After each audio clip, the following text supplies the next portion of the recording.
Sorry for how long this video has taken me to upload, but my team spent this morning and afternoon busting their asses to bring you those juicy hidden stats on all the new Warbond weapons and gear.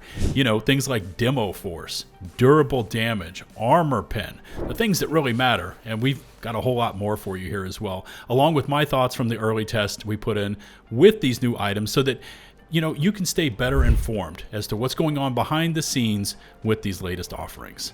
If you happen to like this kind of content, please hit subscribe as we dive into the latest with Helldivers.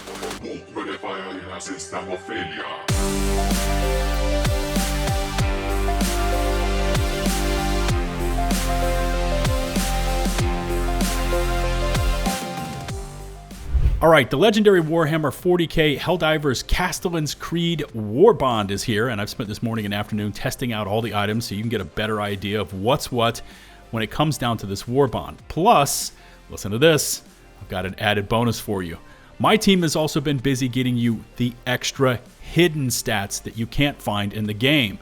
Hell, you can't even see these on the wiki right now. So with all of this, you can really get to know these weapons and gear. Things like armor pin values, durable damage, and more is all here for you to check out. Now, I didn't want to take too long in this edit, so I've instead decided to throw in the highlight clips from our playtest. So it's going to be showing off all the Warhammer gear at the exact same time. But with that in mind, let's dive on in and first talk about the throwable in this Warbond, which is the G40K MELTAMINE.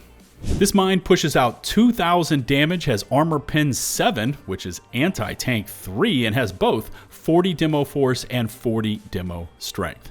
Okay, with those base stats out of the way, I've got to say that I like the way the MELTAMINE looked during the trailers, and after using it quite a bit this morning and during my testing, I like it now even more. Dare I say, I love it.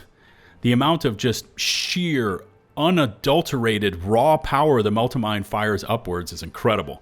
The new Illuminate Crushers were literally getting melted when they stepped over one, no pun intended. And it was also great for locking down choke points and even just being thrown out there for mob duty. I was actually running around in packs of these new squid enemies and just throwing this mine into these packs of them, and it did a really good job of destroying whatever triggered that explosion. That said, you also need to watch out for a couple of issues with the MELTAMINE. The first being that it is an underhand toss, so the distances you can throw this thing are just minimal. I found that aiming slightly upwards before tossing one out could usually get the mine to land pretty close to where I wanted, but range will be limited. Also, be careful because the MELTAMINE is triggered by literally any sort of enemies, even the smaller and lighter types like Voteless or the Wretches. So if you toss it down and one of those things is too close to your position, that MELTAMINE will pop, and I still haven't survived one of those blasts. Also, the Wretches have some jank to their movements, and I have now seen it happen several times when one of those enemies leaps while I am throwing the mine, and it will literally bounce off of one of their arms, land back within a couple feet of me, and then just go off. Still, the MELTAMINE packs an awesome punch, and when you combo the supply pack and armor with like engineering kit, it's a crazy amount of destruction you can lay down on the battlefield. And finally, with that demo force of 40, you can destroy things like bug holes, fabricators, and tear down city walls as long as you can get a willing victim to walk over and trigger the mine. Next up is the R40K Hotshot Marksman Rifle, and of all the items that we've seen in the past few trailers, the las gun was the item I had the most questions and concerns about. What would be the armor pin? What would it handle like? How much ammo would it have? So here's the stats, along with the hidden items as well. And the first thing you notice is that the starting and ending ergonomics of the Hotshot are 30. Now, to give you a comparison to that, the Eruptor has a base starting ergo value of 25. So the Hotshot is technically a little better, but not much.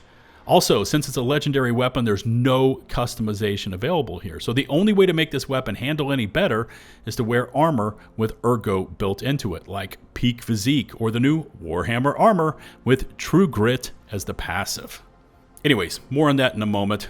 The Hotshot has 12 shots per mag, 5 starting mags, but you can max it out with 7 mags. It fires 210 rounds per minute, has 0 drag, 40 durable damage, 275 damage per shot, and a tactical or full dry reload are the same for the Hotshot, sitting right around 3 seconds. Now, the stats that should stick out to you are the 0 drag and 40 durable damage. Now, laser weapons tend to have very low durable damage values, so to see the hot shot at 40 kind of stands out. Also, since it has 0 drag, it can fire out to pretty far distances and keep its optimal damage without losing velocity and therefore damage. All that said, wait.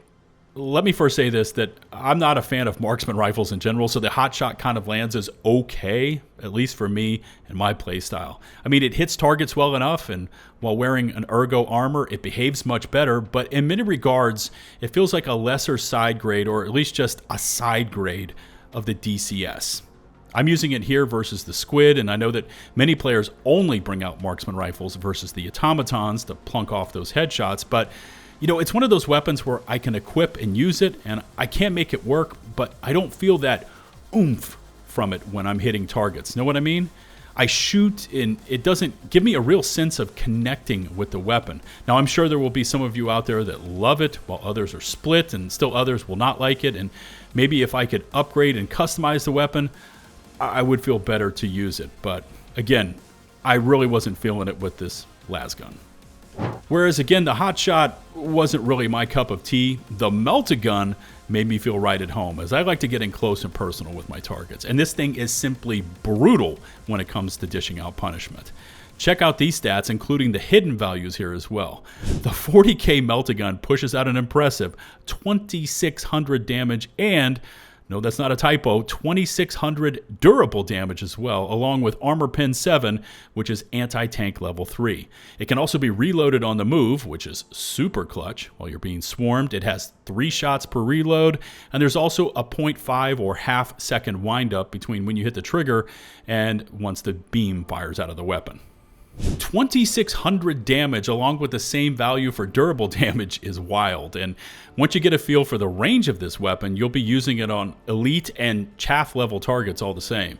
Now, there are a few caveats to using the MELTAGUN, the first being that range. I mean, it's short, like 10 to 15 meters short, and you'll need to get in really close to targets before hitting them with the energy of a sun-going supernova. Also, there's no exact way to shoot it without aiming, and so you'll need to get used to just kind of waving it from side to side when you were essentially hip-firing it.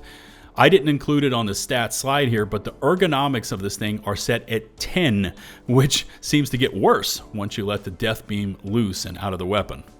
We were seeing it pretty much 2-tap the new Crusher Illuminate enemies consistently because those things are just walking health pools. You can also expect much the same results when taking on flesh mobs, so that's 2 taps from the MELTAGUN for them as well. But pretty much everything else on the squid front, assuming you can line them up with the MELTAGUN death beam, will keel over and die really fast. It got to the point where I would just round up a bunch of wretches, group them together, and then just cut them to pieces by hip firing and waggling the MELTAGUN beam from side to side as it fired. Now, is this weapon kind of unruly to handle and fire? Yes. Can it also get a little ammo hungry? Hell yes, but the positives far outweigh the negatives when it comes to the MELTAGUN, and if you're someone that likes to get in close to swarms of enemies and cause some major chaos, having all that damage and armor pen makes the MELTAGUN such a cool weapon to equip and use. Alright, that just leaves us with the P40K bolt pistol, and from the first trailer we saw for this Warbond, I said that this would probably be my most anticipated piece of gear, as long as it kind of lived up to the power fantasy, and this thing delivered on what I thought it would be. Now, there's a lot of stats that I've wrangled here for you, including a lot of hidden stats, but you'll see the bolt pistol in-game just showing you kind of a base damage number of 500, which is actually the sum of the ballistic damage of 325 plus the explosive damage of 175. It also has 115 durable damage, along with what we already knew about it, the fact that it had Armor Pen 4 or Heavy Armor Pen. The bolt pistol fires 6 shots per mag, has a starting mag value of 3 with a max value of 4.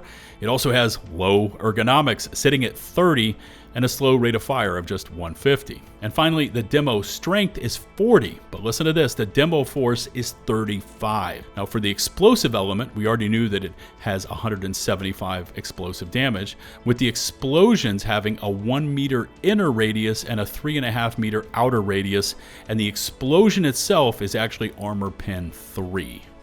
I paired up the bolt pistol with the Warhammer sharpshooter armor for better ergonomics and a supply pack, and I've got to be honest, there were long stretches of time when I would just run around and use this thing as my primary weapon. Now sure, you can sit there and show dedication to killing elite level enemies with this weapon, but I personally found it far more tailored for light and medium level targets like the new wretches found on the Illuminate planets, even just mobs of them.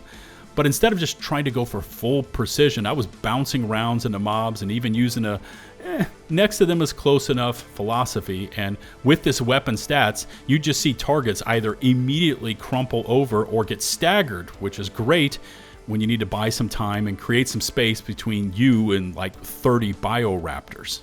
I actually forgot to record the weapon's reload times, but I don't remember them sticking out to me, so in that regard they must have been fine because, you know, they weren't atrocious. Even though I didn't take the bolt pistol over to the bot or bug planets, I don't see it underperforming on either of those factions. And, you know, I could keep talking about my experiences with the bolt pistol, but let's just leave it at that. It's tons of fun, it hits like a truck, and it gives me a feeling of power, which I think this universe and weapons should do. So that's all the weapons and gear, but let me say just a few quick things about the armor sets, which I used in all my testing. Now, you know where I stand on making weapons handle slow and clunky and then selling an armor set to make them feel better. I don't like that system, and I would have preferred to have a system of customizations that I could then use and tailor a weapon to meet my needs. But with these 40k pieces, there is no customization, so you instead get to turn to the True Grit passive for better weapon ergo and better reload speeds of support weapons. Now the question is, are those two perks combined together any good? To which that answer is a definite hell yes. If you can't keep your weapon on target, damage and rate of fire is nothing, and the better ergo on this armor makes it so you aren't fighting your weapon or the in-game handling mechanics so damn much. Better reload speed on support weapons means more damage output, because when you're spending less time reloading and more time firing, you know, you get the analogy here. Now, I'm not a massive Warhammer fan, so to me, the armors look okay. Nothing like, I would say, the Halo or Killzone armors look, which are so incredibly detailed, but, you know, they do sort of look better than what we've seen in the trailers. Now, in terms of the True Grit passive itself, that's a no-brainer. That combo is really, really good together. If I had to rate the Warhammer 40k Warbond, well, obviously I'm going to start with the fact that it's the best legendary Warbond Helldivers has ever seen for both practical firepower and strength of its gear. It's not the best visually, but, you know, that's just my opinion. And outside of the hotshot, what with being a marksman rifle, it will instantly not be the favorite for some players, and the point that it doesn't seem to connect as well as the other items on offer. Now, if I had to rate this Warbond based on its current power levels, weapon offerings, armor passives, and, you know, everything taken in as a whole, I'd give it an A, maybe an A+, or maybe even an S tier. I mean, it really depends on the situation I'm taking the gear into and what type of missions I need to use it in. Now, I can admit it, I can be pretty hard on the Warbonds we usually get, but with this Warhammer gear, I was having a great time while blowing truck-sized craters into the ground, and for me, that qualifies as gear worth getting. But here's where I turn to you for your feedback. Drop a comment with your thoughts and opinions so we can get a community discussion ongoing. If you happen to have found the video informative, please hit subscribe and ring the notifications bell to receive my future upload alerts. And before I go, I'd like to extend a massive thanks and shout out to these hardcore channel members. Until the next one, this is 𝗲𝗲𝗶𝘀𝗀𝗃𝗲𝗃 signing off.